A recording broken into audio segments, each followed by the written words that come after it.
학교에 수행평가 도움을 드리기 위해서 선생님이 영상을 녹화하고 있습니다. 일단 이 영상을 녹화한 이유는요, 여러분들 수행평가 하는데 학교 도서관 책을 못 쓰는 것도 굉장히 너무 어렵다. 그리고 선생님께 질문하고 싶은데 질문할 수가 없어요. 라는 친구들이 있어서요. 그래서 이렇게 영상을 좀 녹화를 했어요. 먼저 책을 못 빌리신 친구분들은 그 리디북스라고 하는 사이트를 제가 좀 추천드릴게요. 리디북스는 무료로 책을 대여할 수 있는, 인터넷 책을 대여할 수 있는 곳입니다. 그래서 여기 보면은 무료 책을 딱 체크를 하시면 무료 책들을 볼 수가 있습니다. 이 책을 보시고 하시는 걸 추천을 드려요. 그리고 밀리의 서재도 첫 달은 무료인데요. 요거는 좀 주의하셔야 될 게 첫 달 이후에 결제 취소를 안 하면 요금이 발생하니까 요 좀 생각을 하셔야 돼요. 그리고 이게 아니더라도 토요일, 일요일 날 도서관 가서 이렇게 책을 빌리시는 걸 저는 오히려 더 추천을 드려요. 그래서 도서관 가서 책을 빌리는 걸 한번 생각을 좀 해주시고요. 우리가 제출 기한을 연장한 이유는 학교 도서관 사용도 어렵고 선생님께 질문하기도 어려워서 선생님이 이제 제출 기한을 늘려드립니다. 25일 점심시간까지 제출을 하는 걸 원칙으로 하고 있는데 선생님 퇴근 시간까지는 받을 거예요. 그러니까 아마 퇴근 시간이나 점심시간에 큰 의미는 없을 것 같긴 한데 그래도 퇴근 시간까지는 받아들일 거니까요. 주의할 점이 있어요. 기숙사나 야간 자율학습 할 때 이것 때문에 휴대폰 컴퓨터를 써야 된다고 이렇게 졸라대는 친구들이 있다고 하더라고요. 물론 이제 야간 자율학습 때는 자료 조사한다고 휴대폰을 선생님께 허락을 받고 쓸 수는 있겠지만 여러분들 될 수 있으면 점심시간, 저녁시간 때에 여러분들이 최대한 활용할 수 있게끔 했으면 좋겠습니다. 그리고 보고서 작성 때문에 뭐 외출을 한다든가 다른 교실을 빌려서 한다든가 하는 일은 없었으면 합니다. 자, 성실성부터 얘기를 하면요. 25일 날, 아침이 아니라 점심입니다. 그죠? 점심시간까지 제출을 하면 되는데, 선생님 퇴근까지 다 받아줄 거예요. 어쨌든 25일까지만 제출을 하시면 10점 만점에 10점을 드릴 겁니다. 근데 제출 기한이 지나면 감점이 된다는 거 잊지 말아주시고요. 그 다음에 여기 창의성은 보고서의 완성도 그리고 얼마나 여러분들이 자기의 생각을 적었는지 이걸 평가를 할 거예요. 탐구 방법의 창의성, 종합적 평가는 이 창의성 점수로 들어가고요. 그 다음에 우리 귀납적 탐구 방법이나 아니면 가설 연역적 탐구 방법 요게 각각의 탐구 방법 요소들이 필요합니다. 뭐 가설 연역적이면 가설이 꼭 필요하겠죠. 그런 것들이 모두 포함되어 있는지 그리고 정확하게 그거를 사용을 했는지를 탐구 방법으로 평가를 할 겁니다. 그래서 여러분들 요것들을 이렇게 평가를 할 건데 점수가 그렇게 높게 나오진 않을 겁니다. 보고서 평가는 제가 전에도 말씀드렸지만 점수가 되게 작게 나온다고 미리 말씀을 드렸었어요. 그리고 모든 보고서는 손글씨, 수기로 작성하셔야 됩니다. 그림을 그리시든 뭐 그래프를 그리든 전부 다 손글씨가 필요합니다. 자, 그럼 다음 페이지로 좀 넘어가 볼게요. 자, 다음 페이지 이제 귀납적 탐구 방법 예시를 한번 보겠습니다. 저는 책을 리디북스에서 하나 찾았어요. 그래서 역사로 알아보는 자연과학의 이해해서 저자가 최재희인데요. 챕터 5에 혈액순환론을 읽었어요. 읽고 나서 그러면 우리 온몸에 피가 돈다는 얘기네? 그럼 여드름 압출하고 나면 나오는 액체에도 혈액이 있을까? 빨간색은 아니던데 라는 의문이 생겼어요. 자, 근데 가설 설정에서 이렇게 써놨어요. 그러면은 제대로 된 걸까요? 아니죠. 귀납적 탐구 방법이니까 가설 설정을 하면 안 되겠죠.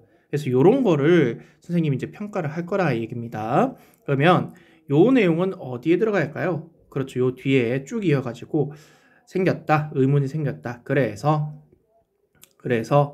나는 여드름을 압출하며 나온 액체에 혈액이 존재한다 라는 것을 탐구하기로 하였다.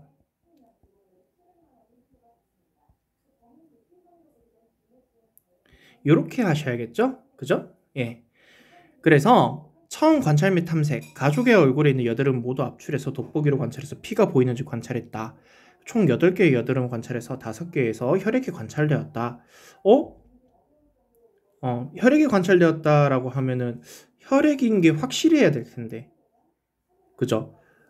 붉은색 액체가 관찰되었다. 액체가 관찰되었다. 그리고 추가 관찰 및 탐색을 했어요. 여드름 발생 원인과 변화 과정에 대해서 이 붉은색 액체가 무엇인지 이제 조사를 한 거예요. 그래서 조사를 했더니 요런 보건복지부 자료가 있더라고요. 그럼 요 그림을 그려가지고, 그쵸? 그려가지고 보니까, 우리가 피지샘은 모근 옆에 있는데, 이 모근에도 있는 것들이 전부 다 세포다. 그럼 여기에도 혈액이 이렇게 제공이 된다라는 내용이 있습니다. 그걸 바탕으로 여러분들이 관찰 결과랑 결론 해석을까지 이제 작성을 해주시면, 그러면 여기까지 해서 귀납적 탐구 방법이 이제 끝나게 되는 거예요. 여기에 대해서 굉장히 타당하게 되었는지, 자료가 출처가 어떻게 되어 있는지를 보고 선생님이 요거를 이제 볼 겁니다. 선생님, 근데 제가 실험을 하고 싶은데 귀납적 탐구 방법 실험을 할 수가 없는 것들이 있어요. 그러면 어떻게 해야 되냐면 인터넷으로 자료를 찾으세요. 찾으신 다음에 출처를 명확히 적고 그 출처에 대한 자료를 적은 후에 예상 실험 결과를 적어주시면 됩니다. 자, 이제 연역적 탐구 방법도 같이 한번 볼게요. 자, 똑같이 혈액순환론을 읽었어요. 근데 혈액이 머리끝까지 가기 위해선 심장에 많은 부담이 될 것 같더라고요. 그래서 압박붕대로 다리를 압박하면 심장에 부담을 덜어주지 않을까? 라는 생각이 들었어요.